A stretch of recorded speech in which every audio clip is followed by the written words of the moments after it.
Nous lisons dans Genèse chapitre 20, tout le chapitre.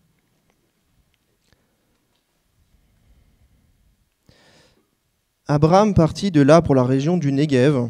Il s'installa entre Kadès et Chour et fit un séjour à Guérar. Abraham disait à propos de sa femme Sarah, « C'est ma sœur. » Abimélec, roi de Guérar, fit enlever Sarah. Alors Dieu apparut à Abimélec dans un rêve pendant la nuit et lui dit, « Tu vas mourir à cause de la femme que tu as enlevée, car elle est mariée. » Abimélec, qui ne s'était pas encore approché d'elle, répondit, « Seigneur, détruirais-tu même une nation juste ?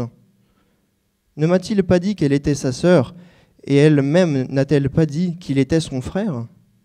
C'est avec un cœur intègre et des mains innocentes que j'ai agi. » Dieu lui dit dans son rêve, « Je sais moi aussi que tu as agi avec un cœur intègre, si bien que je t'ai moi-même empêché de pécher contre moi.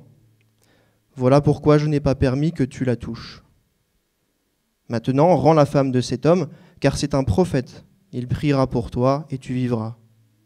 Mais si tu ne la rends pas, sache que tu mourras, toi et tout ce qui t'appartient. » Abimélec se leva de bon matin, appela tous ses serviteurs et leur raconta toute l'affaire. Ces gens furent alors saisis d'une grande frayeur. Abimélec appela aussi Abraham et lui dit, « Qu'est-ce que tu nous as fait ? Quel péché ai-je commis contre toi pour que tu fasses venir sur moi et sur mon royaume un si grand péché ? Tu as commis envers moi des actes qui ne doivent pas se commettre. » Abimélec dit encore à Abraham, « Quelle intention avais-tu pour agir ainsi ?» Abraham répondit, « Je me disais qu'il n'y avait sans doute aucune crainte de Dieu dans ce pays et que l'on me tuerait à cause de ma femme. De plus, il est vrai qu'elle est ma sœur, puisqu'elle est la fille de mon père. Seulement, elle n'est pas la fille de ma mère et elle est devenue ma femme.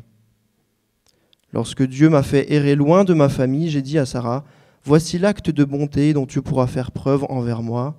Partout où nous irons, présente-moi comme ton frère. » Abimélec prit des brebis et des bœufs, des serviteurs et des servantes, et il les donna à Abraham. De plus, il lui rendit sa femme Sarah.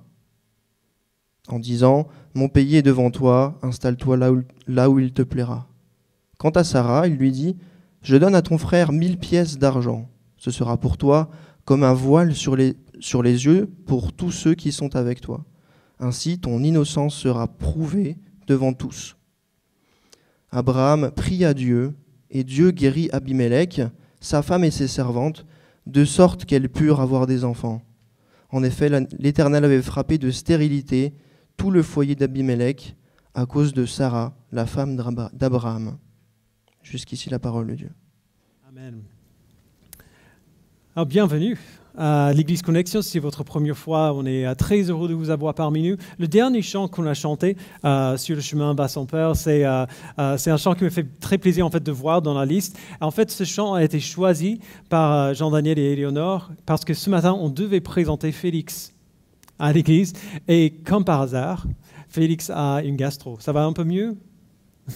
Donc on va le présenter. Si vous n'avez jamais été là pour une présentation de bébé avec nous, je ne vais pas vous dire quand ça sera. Comme ça, il faut juste venir toutes les semaines. Mais c'est une occasion qu'on ne veut pas rater parce que, en fait, c'est un des moments privilégiés pour nous en tant que baptistes de célébrer le don que Dieu nous donne en nous donnant les cadeaux que sont nos enfants. Donc, je suis encore désolé qu'il n'a pas pu être là, mais on le fera. On n'a pas oublié. L'année 2020, vous le savez bien, a apporté avec elle énormément d'incertitudes. Qu'on a vécu d'ailleurs ce week-end. On n'aurait pas pu prévoir que Félix tombe malade comme ça et ne puisse pas être là ce matin. Cette année passée nous a apporté de l'incertitude sur l'avenir proche et sur l'avenir plus lointain. On sait maintenant qu'il y a un plan, qu'il y a un certain nombre de choses qu'on aimerait voir se passer, qu'on aimerait mettre en place, mais en fait on ne sait pas exactement ce à quoi les choses vont ressembler dans 6 mois, dans 1 an. Quand on réalise à vrai dire, cette incertitude n'est pas nouvelle. Cette année passée a simplement servi à mettre en lumière un désir que tous les êtres humains ont toujours eu.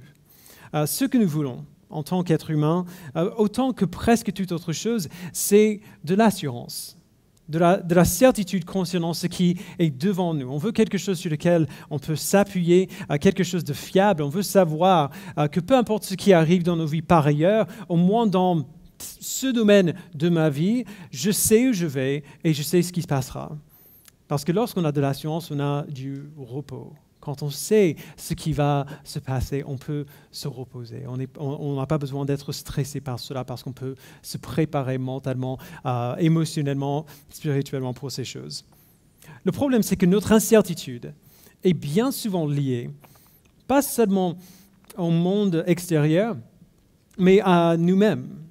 On est rempli d'incertitude parce qu'on sait à quel point nous ne sommes pas fiables. Et donc, même si on pourrait avoir des tonnes de certitudes par ailleurs, on n'a aucune certitude dans notre capacité à suivre le chemin qu'il faut suivre pour y aller. Le texte d'aujourd'hui, qu'on vient de lire, Genèse 20, est bizarrement d'une aide juste énorme pour ce type d'incertitude que nous ressentons.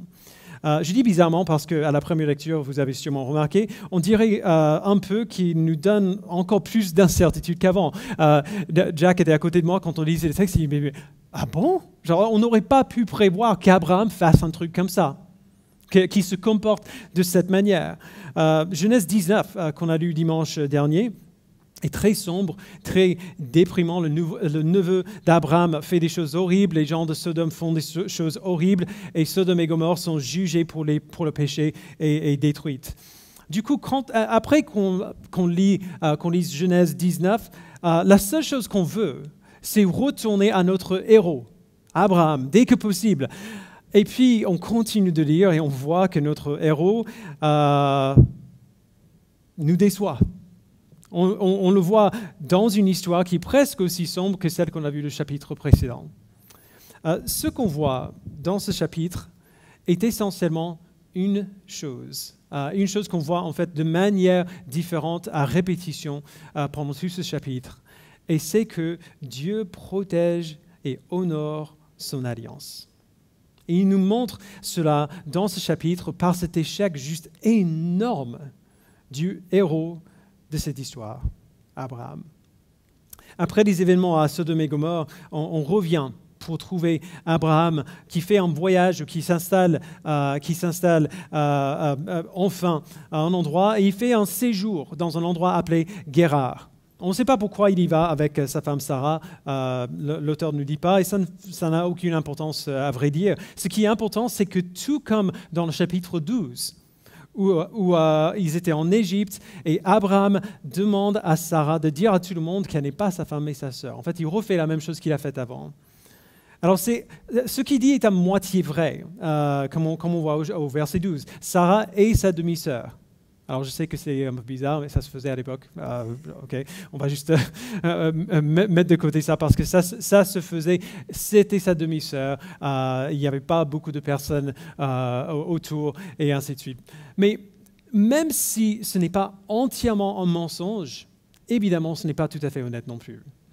Abraham demande à Sarah de dire qu'elle est sa sœur parce qu'il a peur que si les gens savent qu'elle est sa femme, lui, Abraham, sera tué et Sarah sera enlevée. Alors on peut comprendre sa crainte, on peut comprendre son idée, mais si on réfléchit un petit peu, on voit qu'en disant que Sarah n'est pas sa femme, mais plutôt sa sœur, lui ne sera peut-être pas tué, mais elle pourrait quand même être prise par quelqu'un d'autre. Donc il s'attend à ce que ça arrive, à ce que Sarah soit prise, et il a raison, et du coup, il s'offre la voie de la facilité pour cette possibilité-là. On a dit que le neveu d'Abraham, Lot, était le pire papa du monde. Abraham, lui, peut-être le pire mari du monde. Okay, c'est 2 fois qu'il fait ça maintenant. Et donc, le roi de Guérar, dans ce texte, il est appelé Abimelech. On le rencontre au début du chapitre. Ce mot Abimelech n'est pas un nom propre, mais un titre qui veut simplement dire roi ou souverain, comme le pharaon d'Égypte. C'est pour ça qu'il y a plusieurs Abimelech dans la Bible. Mais voici le premier Abimelech qu'on rencontre dans la parole, et on ne sait pas grand-chose sur lui, sauf que c'est un roi païen. Il ne connaît pas le Dieu d'Abraham. Et donc, Abraham et Sarah viennent à Guérar au verset 1, et puis les choses se déroulent très vite. Au verset 2, Abraham dit que Sarah est sa sœur, et tout de suite après, on voit qu'Abimelech fait enlever Sarah. Et quand un roi, à l'époque, fait enlever une femme et l'amène chez lui, on le sait pourquoi, pour qu'elle soit sa femme. Alors, je vais poser la question à laquelle vous pensez peut-être, mais si vous avez suivi l'histoire, mais que pas grand monde n'osera dire à haute voix, elle n'est pas très, très, très vieille. Sarah, à cette époque, elle avait déjà, on a vu dans le chapitre 18, 90 ans. Pourquoi alors, on a vu au chapitre... oui, il y a des femmes âgées, évidemment, qui sont ravissantes, mais quand même, ce qu'on voit ici est un peu étrange. Un roi, normalement, il a envie d'épouser quelqu'un qui va aider à sa ligne et de continuer. Un roi qui pourrait prendre toutes les femmes qu'il voulait, il prend une centenaire pour être sa femme. Alors, pourquoi ? Dans le contexte, en fait, ça a du sens. C'est une décision politique qui fait. Abraham est un homme qui est riche, qui est puissant, et se marier dans sa famille aurait été une bonne décision politique pour le roi, pour pouvoir éventuellement faire alliance avec Abraham. Et donc, Abimelech fait enlever Sarah, et tout de suite au verset 3, on voit quelque chose d'inattendu. Alors Dieu apparut à Abimelech dans un rêve pendant la nuit, et lui dit, « Tu vas mourir à cause de la femme que tu as enlevée, car elle est mariée. » Alors, normalement, dans une telle situation, à quoi est-ce qu'on s'attendrait ? On s'attendrait à ce que Dieu parle à Abraham, donc son élu, l'homme qu'il a choisi pour être le moyen par lequel il va bénir toute la terre. On s'attend à ce qu'il parle à lui, Abraham, pour lui dire de confesser son mensonge. De dire, non, en fait, c'est ma femme, ne l'enlevez pas. Ou alors, on s'attendrait simplement à ce que Dieu lui dise avant de ne pas aller dans cette ville. Ne va pas là parce qu'elle va se faire enlever si tu le fais. On s'attendrait à ce que Dieu parle avec le héros de l'histoire. Mais il discute plutôt avec le païen. On voit ensuite au verset 4, Abimelech, qui ne s'était pas encore approché d'elle, répondit, « Seigneur, détruirais-tu même une nation juste ? Ne m'a-t-il pas dit qu'elle était sa sœur et elle-même n'a-t-elle pas dit qu'il était son frère ? C'est avec un cœur intègre et des mains innocentes que j'ai agi. » Alors, le roi dit quelque chose ici qui avait besoin d'être dit. Abimelech parle de son innocence devant Dieu. Et il dit qu'il ne savait pas que Sarah était mariée. Il est honnête concernant son erreur, mais il dit qu'il ne savait pas qu'il en faisait une. Et de manière un peu surprenante peut-être, Dieu est d'accord avec lui.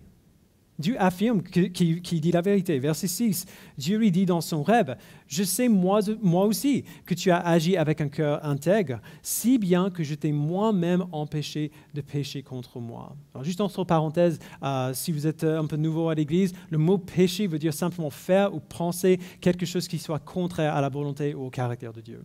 Donc Dieu dit, c'est moi-même qui t'ai empêché de pécher contre moi. Voilà pourquoi je n'ai pas permis que tu la touches. Maintenant, rends la femme de cet homme, car c'est un prophète. Il priera pour toi et tu vivras. Mais si tu ne la rends pas, sache que tu mourras, toi et tout ce qui t'appartient. Alors Dieu dit, je sais bien. Ne t'inquiète pas, je sais que tu ne voulais pas faire du mal ici. Je sais que tu ignorais ce que tu faisais. Et encore plus, je t'ai protégé du péché. Tu n'as pas consommé cette relation avec cette femme mariée parce que je ne t'ai pas permis de le faire. Alors c'est une énorme preuve de bonté que Dieu lui montre. Mais ce n'est pas une preuve de bonté principalement envers Abimelech. La raison pour laquelle Dieu protège Abimelech du péché ici, c'est parce que réellement il protège l'alliance qu'il a faite avec Abraham. Puisqu'il a fait la promesse à Abraham que celui-ci deviendrait le père de beaucoup de nations qui bénirait le monde entier par sa descendance, Dieu ne laissera pas un roi étranger dérouter son plan. Et Dieu n'a pas changé depuis. On parle souvent du péché, on s'en repent et on le confesse. Et bien sûr, on devrait faire tout cela, mais on ne parle pas aussi souvent de toutes les fois que nous aurions pu pécher et que Dieu nous en a préservés. On ne pense pas autant à ce type de protection parce qu'on ne le voit pas forcément. C'est le genre de choses qui auraient pu se passer, mais qui ne s'est pas passé comme cela. Ce n'est pas pour rien que dans la prière que Jésus a enseignée à ses disciples, il leur enseigne à prier, ne nous expose pas à la tentation, mais délivre-nous du mal. Ce qu'on dit quand on prie cela, essentiellement, c'est « Seigneur, empêche-moi de pécher contre toi. S'il te plaît, arrête-moi si tu me vois partir dans cette direction-là. » Et on ne réalise pas combien de fois, même par jour, Dieu répond à cette prière pour nous. Tout le péché dans lequel nous aurions pu tomber s'il ne l'avait pas empêché, toutes les offenses dont il nous a protégés. Aucun d'entre nous n'est aussi pécheur que possible, et cela est seulement grâce à la bonté de notre Dieu qui nous en préserve parce qu'il protège son alliance. Donc le premier signe de Dieu qui protège et honore son alliance, c'est qu'il empêche Abimelech de pécher.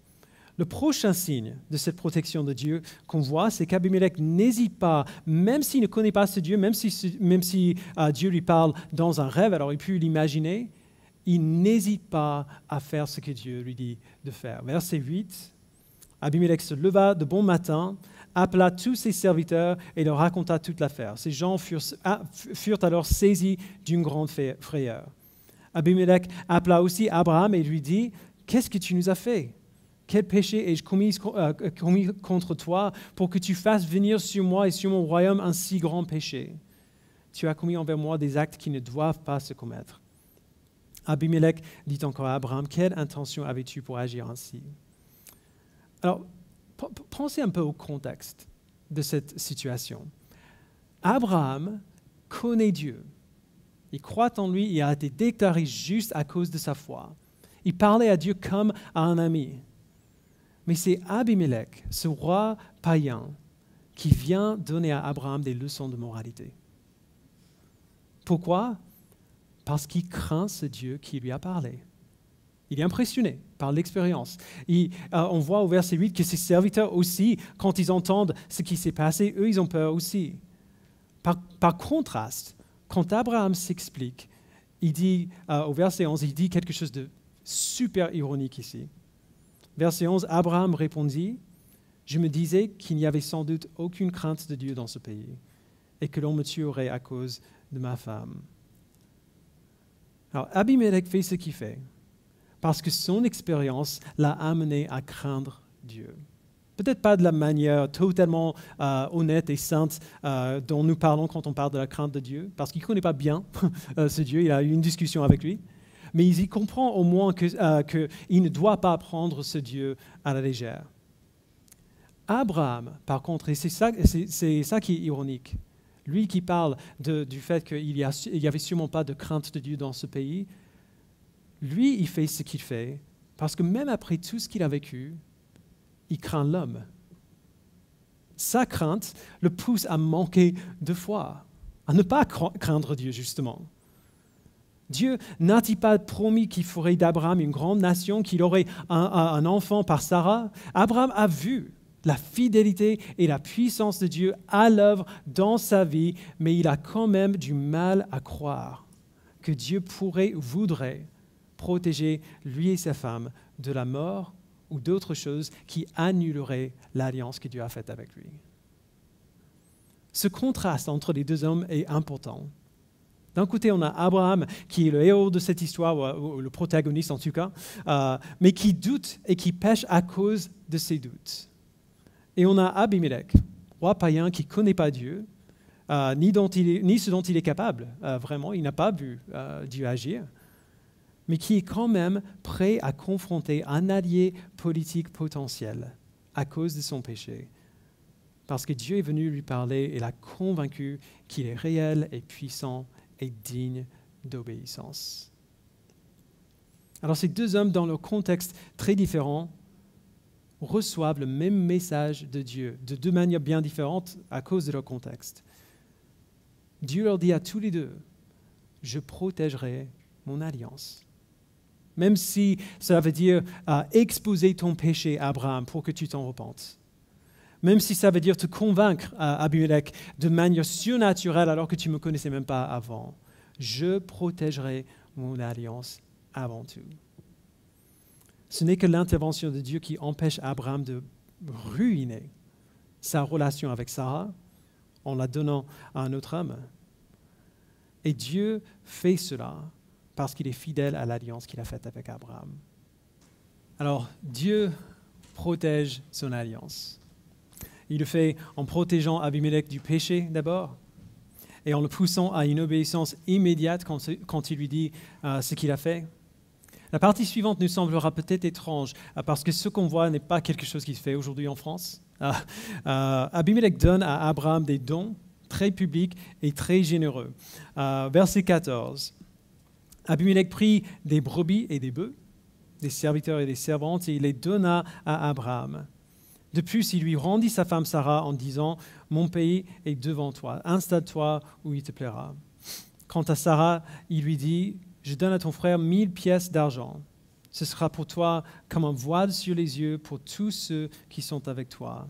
Ainsi ton innocence sera prouvée devant tous. » Alors, il y a plusieurs raisons pour lesquelles, des raisons historiques et culturelles pour lesquelles Abimelech fait comme ça, mais si on voulait simplement résumer la raison, Abimelech fait ces dons pour prouver la pureté de Sarah. C'est la preuve qu'Abraham et Sarah peuvent montrer aux autres pour prouver que Sarah n'a pas trompé Abraham, que le temps qu'elle a passé dans la maison d'Abimelech, il ne l'a pas touché. Cette union n'a pas été une union du tout. Alors, il n'avait pas besoin de faire cela. Si vous vous souvenez, quand cette même chose s'est déroulée en Égypte, au chapitre 12, Abraham qui dit que Sarah est sa sœur, le roi qui prend Sarah pour sa femme, pensant qu'elle n'est pas mariée, le pharaon a simplement renvoyé Sarah et Abraham avec leurs possessions. Il y a quand même une grande raison pour laquelle ces dons de la part d'Abimelech sont importants. Sa générosité, son désir de donner cette preuve d'innocence à Sarah nous rappelle la réalité horrible qu'au moment où cette histoire se déroule, très probablement, Sarah est déjà enceinte.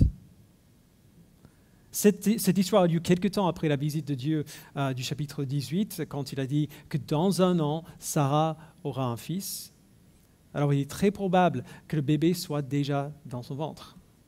Et le don d'Abimelech servira de témoignage que le bébé dans son ventre, même s'il ne le savait pas, servira de témoignage que le bébé dans son ventre est bel et bien celui d'Abraham et non pas celui d'Abimelech. Voyez à quel point le mensonge d'Abraham était stupide et malsain. Dieu lui avait promis une descendance. Il a promis qu'à travers sa famille, à travers son fils qui naîtra dans 1 an, toutes les nations de la terre seraient bénies. Mais voici Abraham qui prend des risques juste hallucinants avec la grâce de Dieu. Donc, Dieu lui avait rendu visite quelque temps avant et le compte à rebours a commencé. Il lui dit, dans 1 an, tu auras un fils. Dans 11 mois, dans 10 mois, dans 9 mois, et ainsi de suite.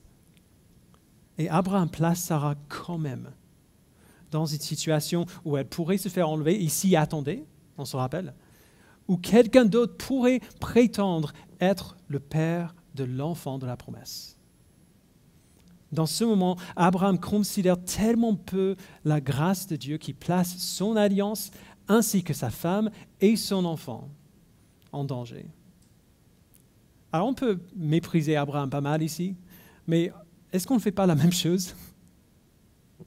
On sait ce que Dieu a fait pour nous, on sait ce que nous avons reçu de sa part.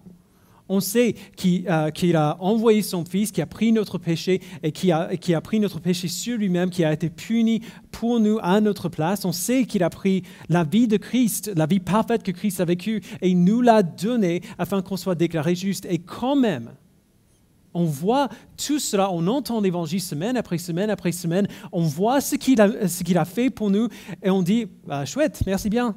Et puis on continue. On estime Dieu de la même manière qu'on estime le gars sur l'autoroute qui nous a laissé passer. On lui fait un petit coucou, des warnings pour lui dire merci et puis on continue comme si… qui se souvient d'à chaque fois ça c'est arrivé. Mais malgré notre indifférence à la grâce de Dieu, malgré l'indifférence d'Abraham à sa grâce, Dieu protège son alliance. Dieu avait promis qu'Abraham, pas un autre, mais Abraham aurait un fils avec Sarah et que par son fils, à lui, le monde serait béni. À travers ce don d'Abimelech, Dieu s'assure que personne ne prenne le fils de Sarah comme l'enfant d'un autre père qu'Abraham. Il s'assure que ses promesses se réalisent et que cette fidélité se sache par les gens de l'extérieur. Le dernier signe qu'on voit ici, que Dieu protège et honore son alliance, on le trouve dans les versets 17 et 18. Abraham prie à Dieu et Dieu guérit Abimelech, sa femme et ses servantes, de sorte qu'elles purent avoir des enfants. En effet, l'Éternel avait frappé de stérilité tout le foyer d'Abimelech à cause de Sarah, la femme d'Abraham. Alors, si vous lisez cette histoire pour la première fois, ces versets peuvent être un peu déroutants. Après la manière dont Abraham s'est comporté, Abraham ne devrait pas jouer le rôle d'intermédiaire ici. Ça ne devrait pas être sur la table pour lui. On veut voir Abraham placé sur le banc des pénalités et qu'une fois qu'il sera suffisamment puni pour ses erreurs, à ce moment-là que Dieu accepte d'écouter ce qu'il dit et exaucer ses prières. On veut cela parce qu'on aime l'idée qu'il y a une corrélation entre notre comportement et la bonté de Dieu. On aime penser qu'on a un peu de contrôle sur cette situation, que si Dieu répond à nos prières, c'est parce qu'on a bien fait les choses, et s'il ne le fait pas, s'il ne répond pas à nos prières, eh bien, il suffit de mieux faire la prochaine fois. Au moins, comme ça, c'est clair. C'est peut-être difficile à faire comme il faut, mais au moins, on sait ce qu'on doit faire. Mais ce n'est pas ce qu'on voit ici. Malgré le péché d'Abraham, malgré son indifférence à la grâce de Dieu, c'est Abraham qui prie, et Dieu exauce la prière d'Abraham. Et cela arrive parce que la bonté de Dieu envers Abimelech ici, pour guérir les femmes qui étaient rendues stériles à cause de Sarah, ce qui est normal, juste entre parenthèses, je trouve ça un peu normal qu'il y ait une conséquence, parce que quand même, enlever quelqu'un pour venir dans sa femme, c'est juste mes lunettes culturelles du 21e siècle qui parlent ça, mais je trouve ça plutôt juste. Mais la bonté de Dieu en guérissant la maison d'Abimelech n'a rien à voir avec son comportement à lui, ni avec le comportement d'Abraham. Ce n'est pas pour ça que Dieu exauce sa prière.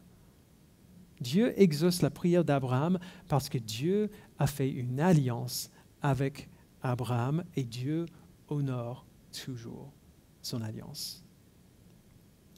Vous voyez, c'est une très bonne nouvelle pour nous. Notre salut et la bonté de Dieu envers nous ne dépendent pas de notre performance, de notre capacité à obéir parfaitement ou même assez bien à ses commandements. Notre salut, sa bonté envers nous dépendent seulement et uniquement de la fidélité de Dieu à ses promesses. C'est pour cela qu'il fait ce qu'il fait pour nous. Nous ne pourrions jamais être assez bons pour mériter la faveur de Dieu. Et on n'a pas besoin de l'être. Genre, il nous dit de lui obéir, il nous dit comment vivre, mais il nous dit ces choses non pas pour que nous puissions mériter sa bonté, il nous dit ces choses pour que nous puissions faire l'expérience de sa bonté de manière pleine et entière, pour que nous puissions lui ressembler et voir ce que ça fait de ressembler à Christ, de voir pourquoi, de quelle manière nous sommes créés et pourquoi c'est meilleur que toutes les choses pourries qu'on a envie de poursuivre.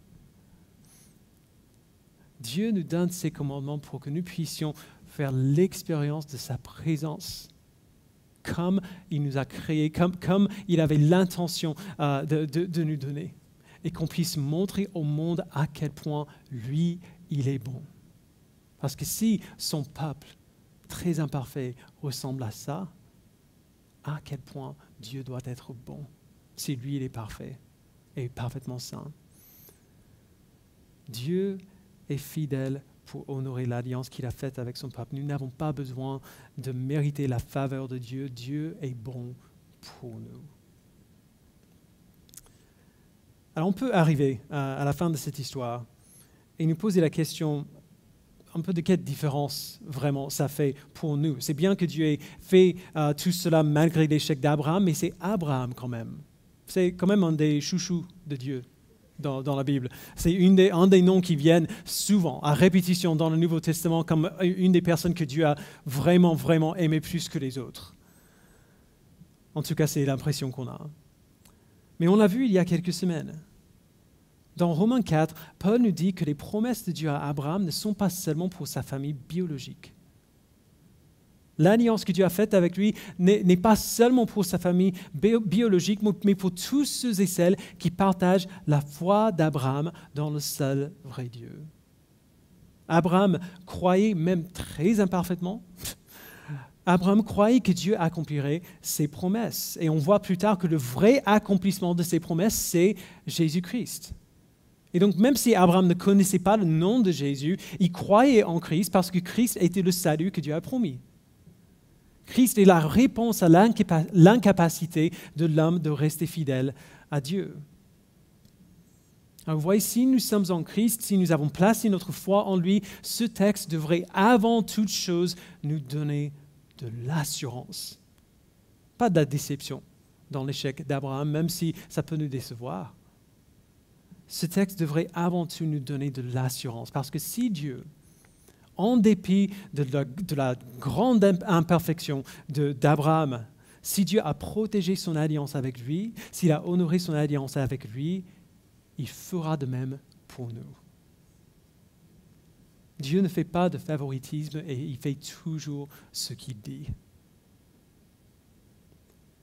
Voilà une des vérités les plus précieuses et les plus glorieuses de toute l'Écriture. Et ce n'est pas seulement une vérité qui s'applique à un seul moment de l'histoire, à ce moment particulier dans la vie d'Abraham. Nous avons parlé de l'incertitude qui est venue l'année dernière, en partie avec le Covid. En réalité, l'incertitude n'est pas arrivée avec le Covid. Le Covid nous a simplement rendu plus conscients de cela. La vie sur cette terre était incertaine depuis toujours, bien avant le Covid, et on a toujours cherché des moyens pour nous donner l'illusion d'assurance dans notre vie. On a des applis qui nous donnent des notifications si on a un email ou un problème au travail, des applis qui nous disent quel temps il fera demain, jusqu'à l'heure même, c'est impressionnant, des applis qui nous disent qui dit quoi sur qui, pour qu'on sache de quel côté on veut planter notre drapeau. Ce genre de choses n'est pas foncièrement mauvaise en soi, mais un des effets secondaires de vouloir tout prévoir à l'avance, c'est que notre assurance pour la vie dépend bien souvent de ce qu'on peut vérifier et anticiper. À quel point est-il devenu difficile d'avoir de l'assurance pour tout ce qui est trop long pour une notification sur l'iPhone? À quel point est-il devenu difficile d'avoir de l'assurance pour tout ce qui ne peut pas être mesuré par une appli? Comme par exemple, quel est le sens de ma douleur? Pourquoi est-ce que je lutte autant avec mon péché? Est-ce que je suis la volonté de Dieu pour moi? Comment est-ce que cette situation pourrait être bonne pour moi? Est-ce que je vais réussir? Et ainsi de suite. Il faut qu'on accepte la réalité qu'il y a un grand nombre de choses que Dieu ne veut pas qu'on contrôle parce qu'il veut qu'on lui fasse confiance. Il y a un grand nombre de choses que Dieu ne veut pas nous donner parce qu'il veut qu'on lui fasse confiance. La Bible ne dit pas, mais je vous garantis que sur la route du retour à la maison, après Guérard, après leur séjour dans le pays d'Abimelech, Abraham se punissait intérieurement. Mais bon sang, pourquoi as-tu fait ça? Tu n'as pas assez appris en Égypte? Alors, qu'est-ce qui te passait par la tête? Comment est-ce que tu aurais pu encore faire la même chose? Cette expérience, Abraham ne l'a pas simplement laissé derrière lui comme un moment un peu désagréable dans sa vie. On ne le voit pas explicitement dans le texte, mais on le voit bel et bien par la suite. Dans les chapitres qui viennent après, on voit que Dieu a fait grandir Abraham. On voit à quel point Abraham a grandi justement dans sa crainte de Dieu, dans sa confiance à Dieu, pour savoir que lorsque Dieu fait une promesse, il fera ce qu'il dit. Et c'est ça qu'on va voir dans les semaines à venir. Frères et sœurs, il y a beaucoup de choses que Dieu ne nous dira pas. Il ne nous montrera peut-être jamais le sens de notre douleur. Il nous montrera peut-être jamais pourquoi il n'enlève pas simplement la tentation à un péché particulier dans notre vie. Il ne nous donnera peut-être pas des instructions détaillées concernant où on devrait vivre ou quel métier on devrait faire. Il nous expliquera peut-être jamais comment telle ou telle situation pourrait vraiment être bonne pour nous. Mais on peut savoir, sans aucun doute, que Dieu protégera son alliance et qu'il honorera son alliance. Et pas seulement son alliance avec Abraham. Vous vous souvenez de ce que Jésus a dit à son dernier repas avec ses disciples? C'est ce qu'on répète chaque dimanche quand on prend la scène, comme on va faire dans un instant. Il a pris le pain et a dit « Ceci est mon corps qui est rompu pour vous, faites ceci en souvenir de moi ». Et puis il a pris la coupe et a dit, donc c'est 1 Corinthiens 11, 25, cette coupe est quoi? La nouvelle alliance en mon sang. Quand Christ est venu, il a accompli l'alliance de Dieu avec Abraham et il y a mis fin. Parce qu'il a parfaitement accompli toutes les conditions de l'alliance que Dieu a faite avec son peuple. Et à la place de cette alliance-là, Christ a établi une nouvelle alliance avec son peuple. Un peuple qui ne se limite pas, du coup, par des lignées biologiques, mais un peuple qui est défini par la foi. Et qu'est-ce que cette nouvelle alliance? Qu'est-ce que cette nouvelle alliance? On la voit décrite dans Jérémie 31 à 34. Et gardons en tête que quand il parle de la maison d'Israël ici, il parle de tous ceux qui ont placé leur foi dans le Sauveur que Dieu a promis à Israël. Donc il parle de nous. Il dit Jérémie 31, 31, « Voici que les jours viennent, déclare l'Éternel, où je conclurai avec la communauté d'Israël et la communauté de Juda une alliance nouvelle. Elle ne sera pas comme l'alliance que j'ai conclue avec leurs ancêtres, le jour où je les ai pris par la main pour les faire sortir d'Égypte. Eux, ils ont violé mon alliance alors que moi, j'étais leur maître, déclare l'Éternel. Mais voici l'alliance que je ferai avec la communauté d'Israël après ces jours-là, déclare l'Éternel. Je mettrai ma loi à l'intérieur d'eux. Je l'écrirai dans leur cœur. Je serai leur Dieu et ils seront mon peuple. Personne n'enseignera plus son prochain ni son frère en disant « Vous devez connaître l'Éternel ». Car tous me connaîtront, depuis le plus petit jusqu'au plus grand d'entre eux, déclare l'Éternel. En effet, je pardonnerai leurs fautes et je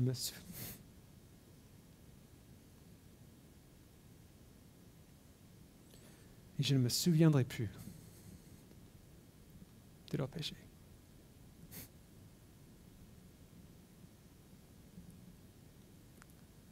Voilà l'alliance que Dieu a faite avec nous.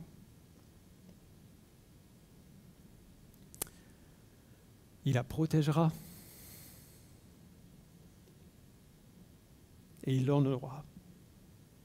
Il nous protégera du péché. Il nous convaincra de péché lorsque nous tombons et nous ferons obéir de mieux en mieux et de plus en plus alors qu'on s'approche de lui. Il prouvera que nous sommes bel et bien ses enfants. Que notre foi n'est pas une fiction qu'on s'est inventée. Il prouvera que nous sommes ses enfants, il nous écoutera et nous répondra lorsque nous lui parlons. Et tout cela, peu importe ce qui arrive. Je ne sais pas si vous avez remarqué, mais dans cette nouvelle alliance que Dieu a conclue avec nous, qu'il a décrite dans Jérémie 31, il n'y a aucune condition qui est placée sur nous. C'est Dieu qui fait tout cela. Toute notre réponse à cette promesse n'est que ça, une réponse naturelle à cette bonté de sa fidélité envers nous. Frères et sœurs, l'Ancien Testament est rempli d'histoires de saints et d'hommes et de femmes qui sont incroyablement imparfaits.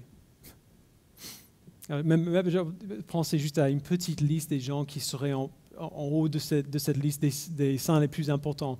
Alors, on a Noé, Abraham, Moïse, David, des héros de la foi, chacun plus imparfait que le précédent. Ces personnes imparfaites nous montrent que nous avons besoin d'un meilleur sauveur qu'eux. Que peu importe à quel point on les estime comme des saints, ils avaient besoin d'un sauveur aussi. Notre espérance ne se trouve pas et ne peut pas se trouver dans notre capacité à suivre Dieu. Notre espérance se trouve dans la fidélité de Dieu envers son peuple, non pas dans notre fidélité envers lui. C'est sa fidélité qui nous permet d'être fidèles. On rompt son alliance tous les jours, mais il garde l'alliance pour nous. Il place sa loi en nous, il écrit sur nos cœurs, il pardonne notre péché et ne s'en souvient plus. Et il nous amènera à bon port, il nous rendra saints. Nous le connaîtrons depuis le plus petit jusqu'au plus grand d'entre nous. Rien que nous faisons, aucune erreur, aucun péché que nous pouvons commettre n'arrêtera son plan. Rien. Et Dieu se servira des moyens les plus inattendus, même nos erreurs, même nos échecs et nos péchés, pour nous amener plus près de lui, comme il fait avec Abraham ici. Il est notre Dieu et nous sommes son peuple, et nous pouvons avoir la confiance que peu importe ce qui arrive d'incertain dans notre vie, peu importe toutes les choses inattendues qui arrivent dans notre monde ou dans notre vie, la fidélité de Dieu à l'alliance qu'il a faite avec nous, son peuple et ses enfants, ne changera pas. Parce que Dieu est fidèle pour protéger et pour honorer son alliance avec nous. Je vous invite à prier.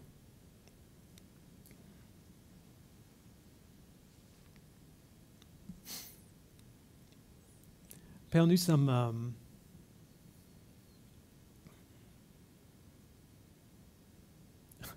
sans mots quand on considère l'étendue de ta grâce et de ta fidélité. On aime beaucoup regarder à notre progrès, regarder à toutes les manières dont nous aurions pu pécher, qu'on n'a pas péché, à toutes les fois qu'on a réussi à t'obéir. Et on s'encourage par ces choses comme on devrait faire. On devrait être encouragé par le progrès que tu permets dans notre vie. Père, on oublie beaucoup trop facilement que tout notre progrès est un produit de ta grâce et de ta bonté envers nous, parce que tu es fidèle pour honorer l'alliance que tu fais avec ton peuple. Pardonne-nous, Père, pour toutes ces fois où nous avons plus estimé notre réussite que ta grâce,